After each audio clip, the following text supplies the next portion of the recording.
אוקיי, תודה, אחר צהריים טובים, תדבר קרוב למיקרופון. תודה למארגנים ותודה על האפשרות לדבר בשפת אמי, מה שנקרא בז'רגון ממלושן. המחקר המקובל של יהודי המזרח במרכאות או צפון אסיה עוסק בהם בדרך כלל בארצות מוצאם. במחקר שלהלן ברצוני להציג ולנתח את פועלם של יוצאי analyze the Georgian Jewry and their contribution to the construction of a new pioneering neighborhoods outside of the walls in a neighborhood that is not that well known, and by that to draw the lines for their integration in Jerusalem. And if I may move over to the next image, because this neighborhood is not that known, perhaps we'll start with a very short tour in the neighborhood, its location. So we see here an air photograph of the old city in the lower right-hand side of this aerial photograph, and you can see the boundaries of the old city. That is the northern area. From here, this is where the exit routes from the walls start.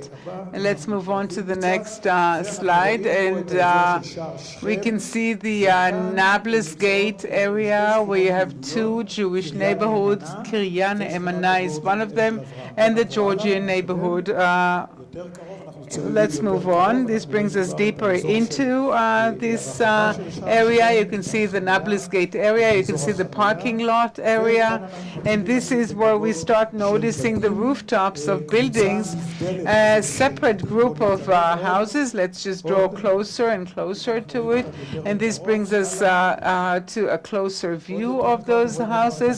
And this is where you can already see the cars parking. You can see the light train even of Jerusalem.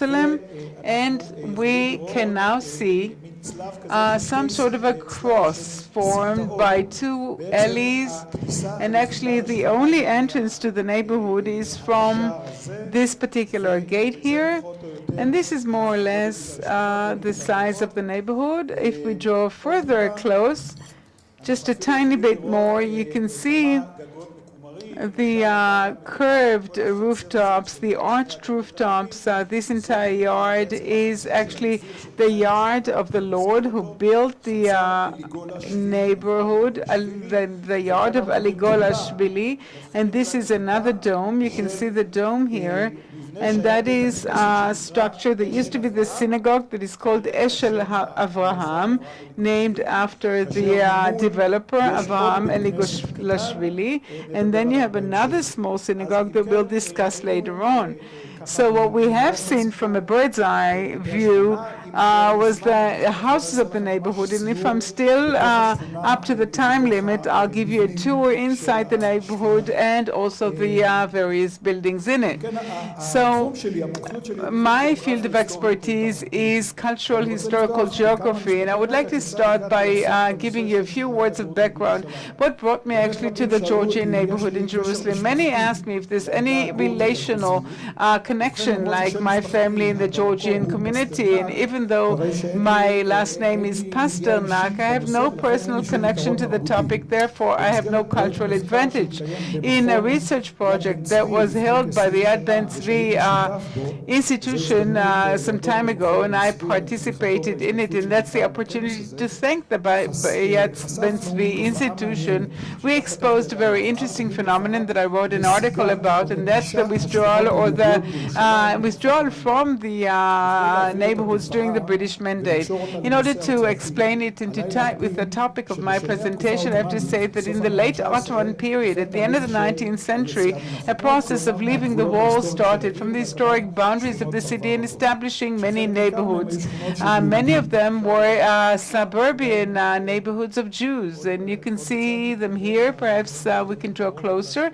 You can see the neighborhood, and then another one, and another one. Here you can see Jerusalem and the neighborhoods at the end of the 19th century, where in the light blue you can see the Jewish neighborhoods, and you can also see the the directions of expansion out of the walls, and you can see that marked in purple you have more of the non-Jewish neighborhoods. However, you can see the area of our neighborhood that is right there on the seam line between the old city and the Jewish neighborhoods, and that's Mea Shearim, more or less. That's this block around here.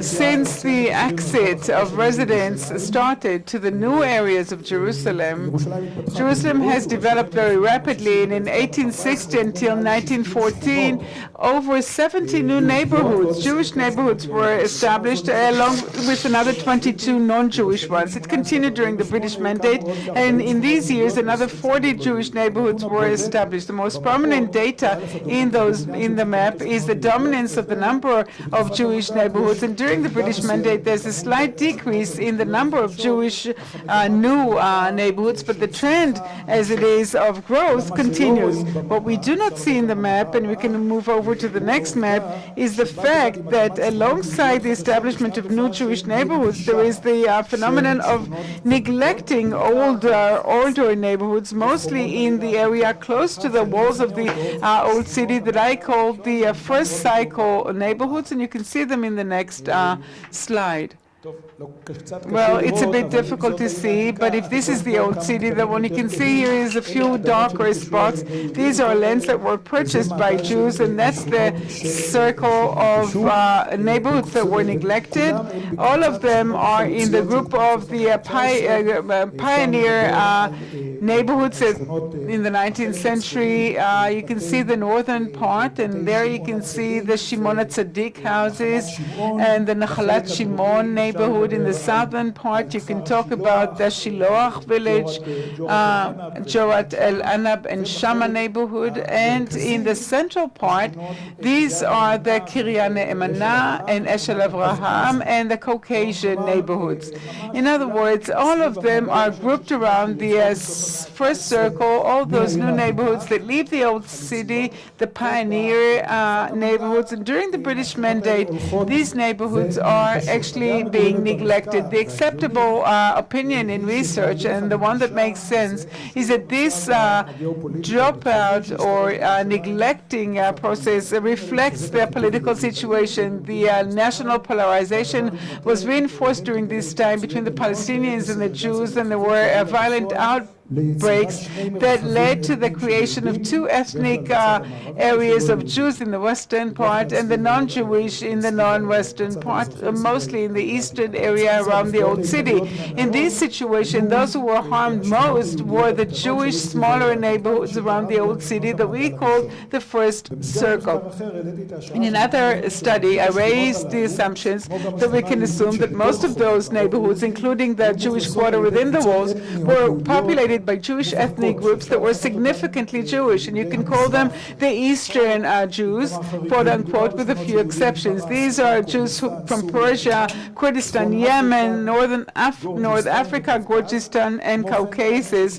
And I argued that these groups were not affiliated with the mainstreams of European Zionism that we can call First Israel, that controlled all the institutions of the Zionist important institutions. Socially, economically, we can assume and prove that we're talking about lower economic status, and the mobility of this population to a higher level depends on many inputs of the institution, in this case in the country to be, which did not take place, or geographical change, namely the transition to neighborhoods that are characterized by a population of a middle class and above, namely the western neighborhoods. This happened consistently throughout those years of the British Mandate.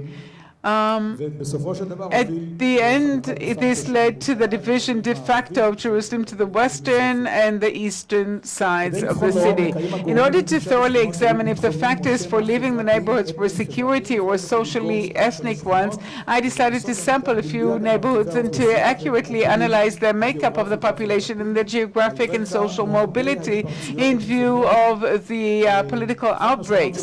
One of the neighborhoods that I picked was the Georgian neighborhood, Eshel Avram, that is called in many cases the Georgian neighborhood, which attests to the dominant makeup of its population. In this respect, I was approached a number of years ago by the General Custodian Office in the Ministry of Justice requesting me to provide expert testimony concerning the next question. Before the rabbinical court in Jerusalem, a group of people appeared and wanted to be in charge of the Kurdish Hekdesh, the Kurdish estate that has a neglected synagogue in Bab el-Abud neighborhood, which according to what they say belongs to Jews from Kurdistan.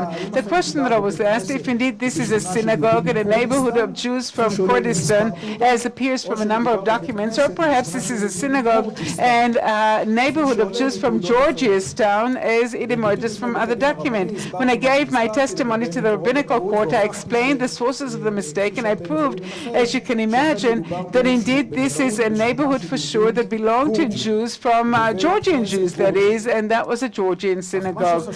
However, what is important for our matter is that while this examination was conducted concerning the synagogue, it turned out that within this neighborhood there were no less than 3 Georgian synagogues, and in the near vicinity there were another 2. So even though we're talking about a neighborhood that was neglected over 80 years ago, I managed with the help of a field study and studying official archives of the Ministry of Justice and others, and cross-referencing air photographs with ancient maps and oral testimonies of the offsprings of neighbors in the neighborhoods, to locate those 3 synagogues and to create a database concerning those Georgian families that lived in the neighborhoods for various periods of time from the 19th century and the beginning of the 1930s of the 20th century.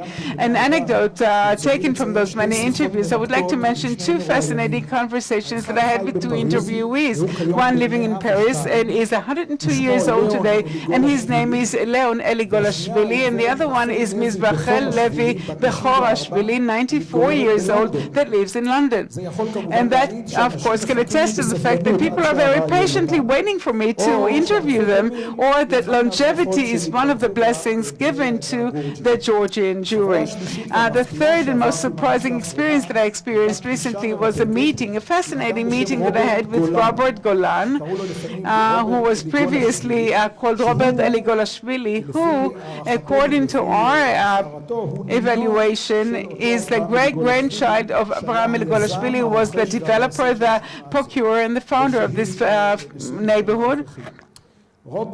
The subject of this current study. Robert heard from Professor Enoch, who was here in the conference, about my study. He came to me to hear and to be voiced.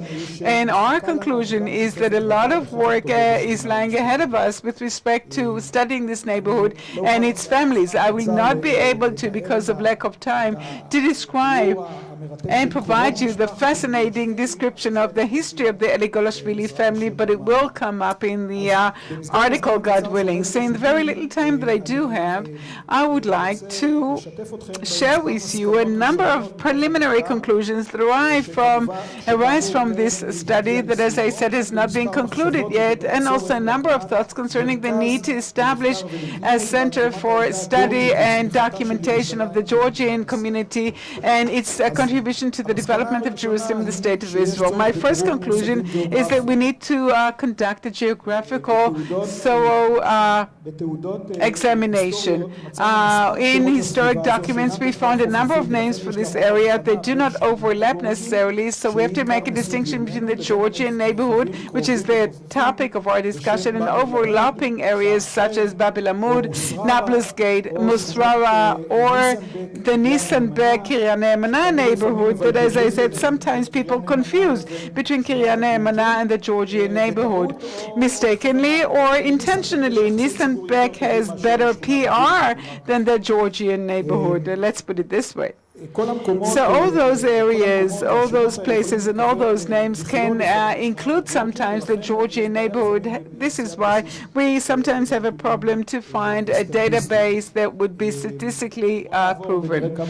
So let's just go over a number of maps let's just move on. Yes, here we can see on the map a map from the British Mandate period, and I delineated the Georgian neighborhood here, and it says Nissanbek, and this is where it says Bab el Amud.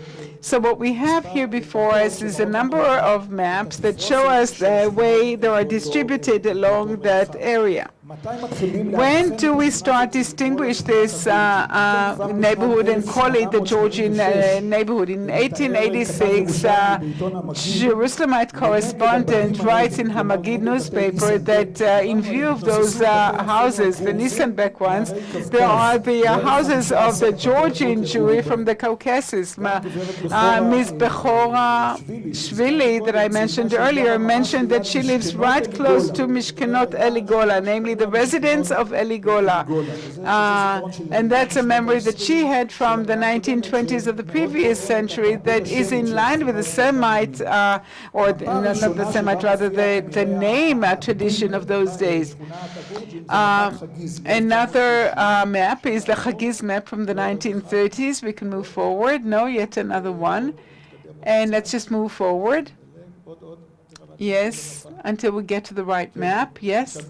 So if we can draw closer to it, here where the yellow line indicates, it says the Georgian neighborhood, and that's the early map that was printed that already uses the name, the Georgian neighborhood. The division map of Jerusalem from 1937, the partition map that was prepared by the Jewish Agency to Israel, shows very explicitly the Jewish neighborhoods, and here you can see the two neighborhoods, and in a more interesting map from 1940, you can already see the two neighborhoods where the arrow points, and it says Eshel Avraham, 1936 establishment, and the year it was left, and on the other one is Kiryat Ne'emana. So in such a way where you can track the different phases in which the name Georgian neighborhood was more and more established in the maps as well as the Jerusalemite documents. And you can see that it gets more and more established here, but in 1936 it's already left by its residents. It says that people have neglected the neighborhood in this year. Of course, it is possible to talk about the number of residents who lived in the neighborhood and their location, about the waves of immigration and growth in this neighborhood. As we all know, in the first wave of immigrants from Georgia, single people arrived and older people, but in the second wave, various oligarchs came that built their homes in the old city, and this Lishvili built the neighborhood in the 1980s and 90s of the 19th century, which is what it did. And we know that during that time, at the beginning of the British Mandate, Matan Eliashvili writes that mostly the Georgian residents in Bab el Amud, Zichron, Moshe, in Old City, this is where they reside. Obviously, the churning of those neighborhoods, the fact that people left it, is a topic for discussion. It's very interesting, and we can ask what was the backdrop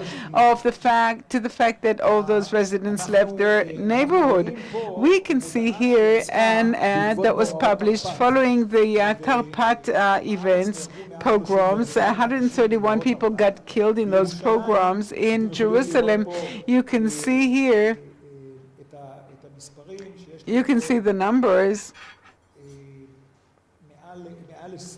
Over 20 in the neighborhood itself. 3 people got killed in the attack leveled at the neighborhood. And I saw that even after those pogroms, people would go back to the neighborhood.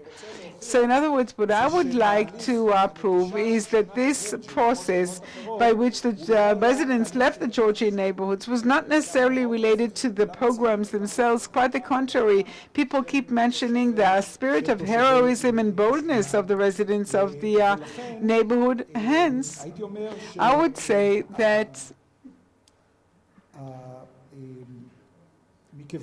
because there was emigration and migration from one neighborhood to another, I would say that we'd be better off creating a comprehensive picture of the Georgian neighborhoods in Jerusalem and to see the overall picture.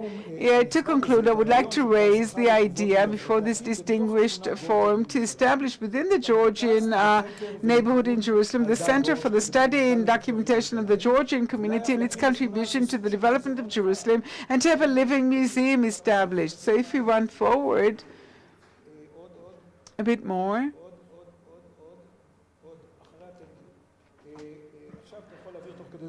Just after the thank you, and you can leaf through the pictures as I talk, and you can see that this is a neighborhood that has very interesting relics. It is located in a highly touristic area in Jerusalem. It is one that we have, for political and geopolitical reasons, we see Arabs and Jews living in it alike, and you can leaf through it. Just scroll down while I talk. And I think that this living museum that would describe the history of the Georgian neighborhood and the history of its integration in the area would be preserved and would revive the community and the family tradition of the Georgian Jewry, right in that point where they immigrated as pioneers, lived and sacrificed for the realization of their national aspirations. I do hope that this study will contribute to a better understanding of the pattern of transition of Georgian families from Georgia to Jerusalem and their efforts to be integrated, the Georgian Jewry and the Eastern Jewry in general, despite their vulnerable place in the Israeli modern melting pot, and the attitude of the Zionist establishment to the Georgian neighborhood residents and to the city of Jerusalem in general. Thank you very much. Thank you. And we will now open the floor for questions.